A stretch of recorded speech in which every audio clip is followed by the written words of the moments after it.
क्या माँ, तुम हमेशा कहती हो कि अच्छे कर्म करो सब कुछ अच्छा होगा, मेहनत करोगी तो अपना भाग्य भी बदल सकती हो, अच्छे कर्म करने से सब कुछ चेंज किया जा सकता है, लेकिन कुछ भी चेंज नहीं हो रहा है।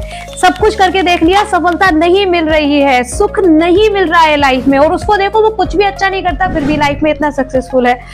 I just fed up. कुछ नहीं करना मुझे, बंद करो ये वीडियो।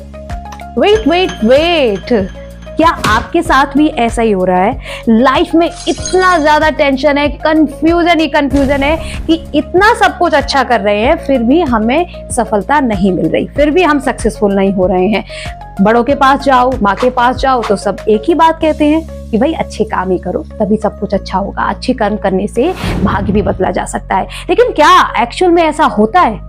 क्या आप अपने अच्छे कर्म से अपने भाग्य को बदल सकते हैं, या जो भाग्य में होता है वही आपको मिलना लिखा है तो वही मिलेगा, कुछ नहीं किया जा सकता?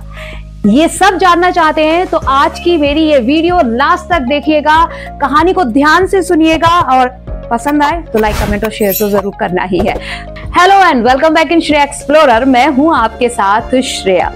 क्योंकि कर्म बड़ा है या भाग्य, ये जानने के लिए आज की ये स्टोरी आपको बहुत मदद करने वाली है। तो खुद को एक्सप्लोर करने की कड़ी में आज की दो कहानियों में से पहली कहानी है नारायण और नारद जी की। एक समय की बात है, नारद जी पूरे संसार का भ्रमण करके बहुत दुखी हुए और नारायण के पास पहुंचे, नारायण नारायण गाते हुए।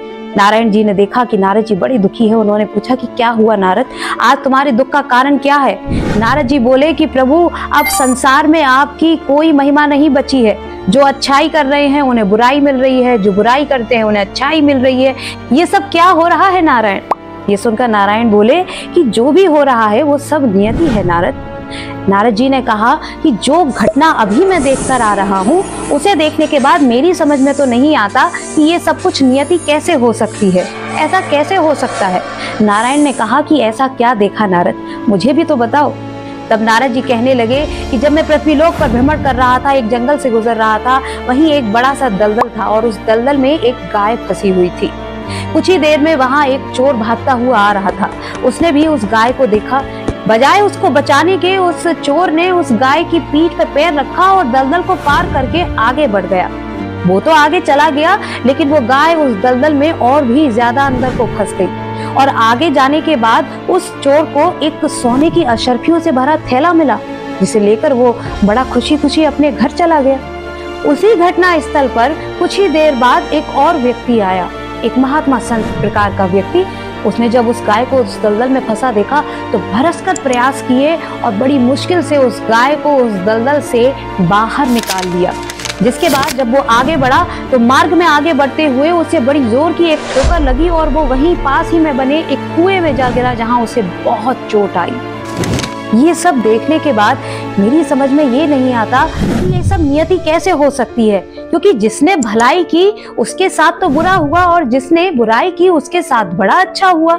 नारायण मुस्कुराए और उन्होंने कहा कि नारद, ये सब नियति ही है, क्योंकि पुराने जन्म के कर्म और हमारे इस जन्म के कर्म सभी आपस में मिले हुए होते हैं और उनके प्रभाव से ही हमारी नियति निर्धारित होती है।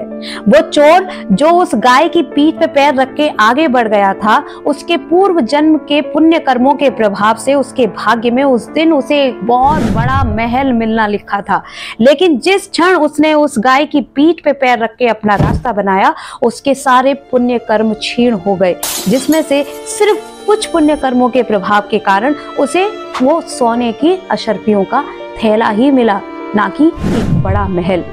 जबकि वो व्यक्ति जिसने उस गाय की मदद की थी, उसके पूर्व जन्म के कर्मों के प्रभाव के कारण उस दिन उसकी एक बड़ी दुर्घटना होनी लिखी थी, जिसकी वजह से उसकी मृत्यु भी हो सकती थी। लेकिन जिस क्षण उसने उस गाय की मदद की और उसे दलदल से बाहर निकाला, उसके पुण्य कर्मों का प्रभाव ऊपर की ओर गया, जिसके कारण उसे सिर्फ छोटी मोटी चोट ही लगी और उसका जीवन बच गया। नारायण की ऐसी बात सुनकर नारद जी समझ चुके थे कि यकीनन कर्म ही सबसे प्रभावशाली होता है।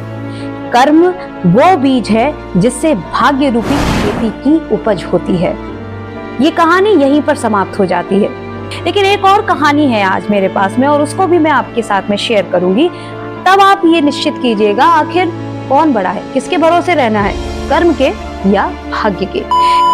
तो स्टोरी को आगे बढ़ाने से पहले आज की ये वीडियो मैं यहीं पर खत्म करती हूँ, क्योंकि नारद मुनि जी के साथ साथ मैं भी इस बात से एग्री करती हूँ कि अच्छे कर्म करने से आपकी जिंदगी में सब कुछ अच्छा ही होता है। वो बात अलग है कि कभी थोड़ा जल्दी होता है, कभी थोड़ा देर से होता है, कभी ज्यादा अच्छा होता है तो कभी थोड़ा कम अच्छा होता है, लेकिन होता जरूर है। तो अच्छे कर्म करते रहिए, क्योंकि अच्छे कर्म करने से आप अपने भाग्य का लिखा भी बदल सकते हैं। लेकिन कैसे, ये जानने के लिए आपको इस वीडियो का सेकंड पार्ट यानी कि मेरी दूसरी कहानी को सुनना होगा। अगर आप उस वीडियो को देखना चाहते हैं और मेरे चैनल से कनेक्ट रहना चाहते हैं तो आज ही चैनल को सबसे पहले सब्सक्राइब कर लीजिए अगर आपने अभी तक नहीं किया है तो, और साथ ही नोटिफिकेशन का यानी कि बेल बटन जरूर टैप कीजिएगा, ताकि जैसे ही वीडियो अपलोड हो आपको उसका नोटिफिकेशन मिले और आप उसे देख सको।